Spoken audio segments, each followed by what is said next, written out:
Lagi batuk Pak Agus? Iya, dari kemarin-kemarin. Udah lama batuknya? Adalah seminggu mah. Buset. Udah berobat belum?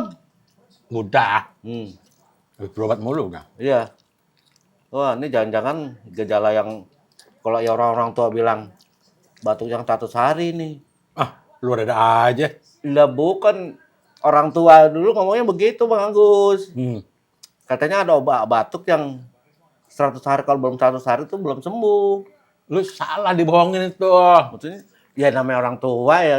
Nah, tahu nggak? Mm-mm, Ini kayak gue nih batuk nih. mm-mm, Kan lu seminggu. mm-mm. Ini udah mau bayar lagi. Jadi namanya bukan 100 hari. Batuk seminggu. Ada aja. Supaya berobat, itu akan orang tua supaya lu disiplin. Oh. Jangan kemana-mana.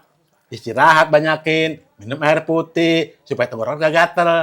Nah kalau perlu lu makan yang vitamin C itu. Oh. Jadi cepat. Nah jadi kan gak jadi 100 hari. Iya. Nah kalau 100 hari, boncos gua. Ya tapi kan Aduh, kalau omongan ada orang tuaan kita harus bener, kadang-kadang beneran, kadang nggak kagak Pak Agus.